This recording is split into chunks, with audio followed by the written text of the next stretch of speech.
γεια σας, καλώς ήρθατε στο κανάλι μου. Πάμε σήμερα να φτιάξουμε χοιρινό λεμονάτο με πατατούλες στην κατσαρόλα. Είναι ένα εύκολο φαγητό, ένα πεντανόστιμο που μπορεί να ταΐσει την οικογένειά σας, αλλά και όχι μόνο. Μην ξεχνάτε να κάνετε κοινοποίηση στα βίντεό μου, να κάνετε εγγραφούλα στο κανάλι μου. Οτιδήποτε χρειάζεστε μπορείτε να δείτε στις ομάδες μας, Μαγειρικές Απολαύσεις και Γιώργος Ζόλης Μαγειρικές Απολαύσεις. Γράψτε μου ένα σχόλιο από που με βλέπετε ή αφήστε μου μια καρδούλα γιατί με βοηθάτε πολύ με αυτό. Και τώρα πάμε να σας δείξω την εκτέλεση και τα υλικά. Πάμε να ξεκινήσουμε, ανάβουμε τη φωτιά μας, full. Στο πάτο της κατσαρόλας θα βάλουμε ελαιόλαδο. Να καλύψουμε δηλαδή τον πάτο της κατσαρόλας. Θα προσθέσουμε το χοιρινό. Εγώ έχω επιλέξει να βάλω μπριζολίσες λαιμού. Θέλουμε να τις θωρακίσουμε λιγάκι. Είπα του χασάπι να τις έχει λίγο χοντροκομμένες για να μην μου διαλύσουνε.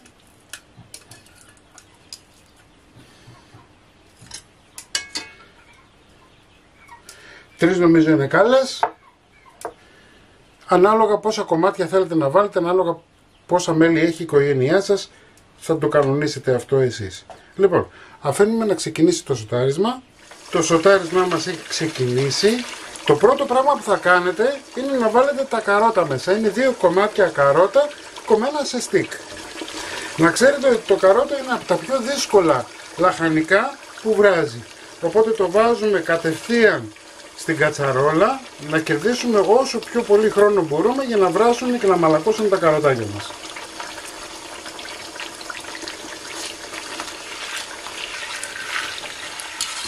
Θωρακίζουμε όσο μπορούμε το χοιρινό. Βάλτε στο βραστήρα σας νεράκι να βράσει ή έχετε λίγο ζεστό νερό για να μπορέσουμε να ολοκληρώσουμε τη συνταγή και να μην περιμένετε. Εδώ έχω καθαρισμένες πατατούλες.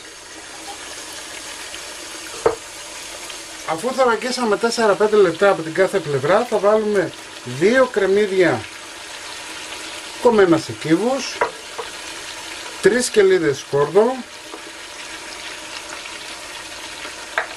πιπέρι,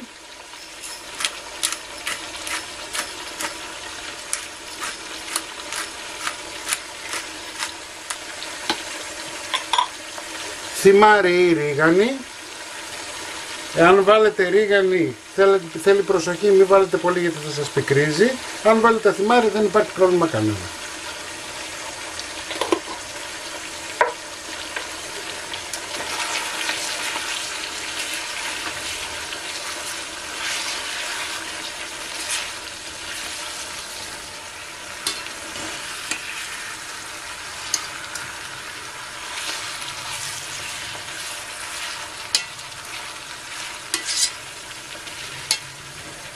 Και επειδή με έχετε ρωτήσει πάρα πολλές φορές για το αλάτι, δεν βάζουμε στο κρέας αλάτι όταν ξεκινάμε να το ετοιμάσουμε, γιατί το σφίγγει και δεν το αφήνει να είναι και να βράσει αλλά και να μαλακώσει. Προτιμάμε να το βάλουμε κάπου στη μέση ή προς το τέλος. Έτσι, αφού βάλουμε λοιπόν το νερό μπορούμε να βάλουμε το αλάτι μας. Αφήνουμε να σοταριστούν καλά, να πάρουν ένα χρυσό χρώμα και τα κρεμμυδάκια μας.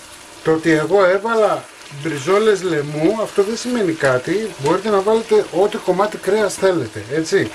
Λοιπόν, είμαστε έτοιμοι, έχουν σοταριστεί καλά, αυτό μας ενδιαφέρει και πάμε τώρα να βάλουμε πατάτες, τις οποίες είναι λίγο χοντροκομμένες, βλέπετε πως τις έχω.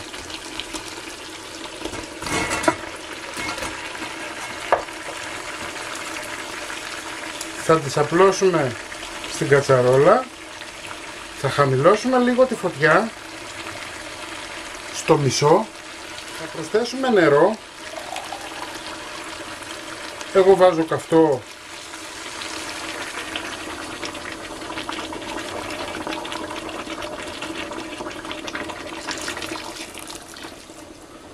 ίσα να καλύψει λίγο τις πατάτες.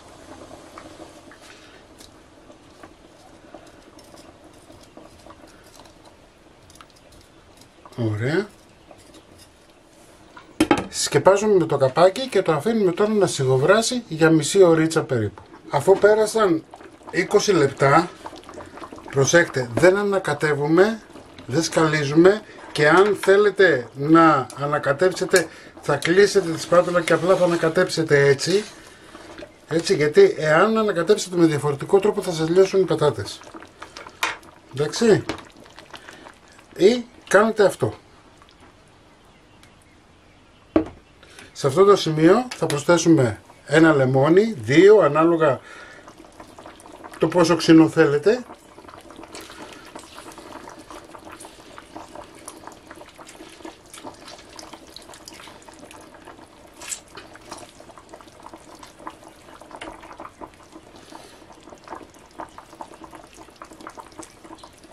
Θα προσθέσουμε το αλάτι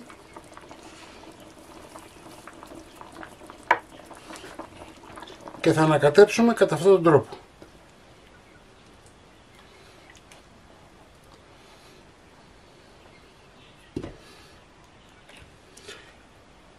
Σκεπάζουμε, αλλά δεν κλείνουμε το καπάκι, βλέπετε, και το αφήνουμε τώρα το φαγητό μας να τελειώσει. Πάμε να δούμε τι κάνουμε.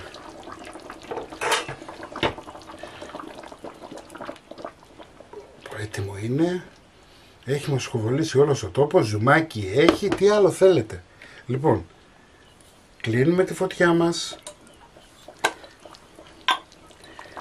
λίγο θυμαράκι ρίγανη από πάνω, μην το παρακάνετε αν βάλετε ρίγανη γιατί πικρίζει, το θυμάρι δεν πικρίζει. Λοιπόν, και το αφήνετε τώρα να ερεμήσει, βλέπετε πως βράζει. Δεν θέλουμε δυνατή φωτιά, θέλουμε σιγανή φωτιά για να μην λιώσουν οι πατάτες και να μην ανοίξουν, για να μπορέσετε να σερβίρετε και να έχετε ένα όμορφο φαγητό ακόμα και στο πιάτο. Σερβιρισμένο και έτοιμο θα το δείτε στην αρχή του βίντεο.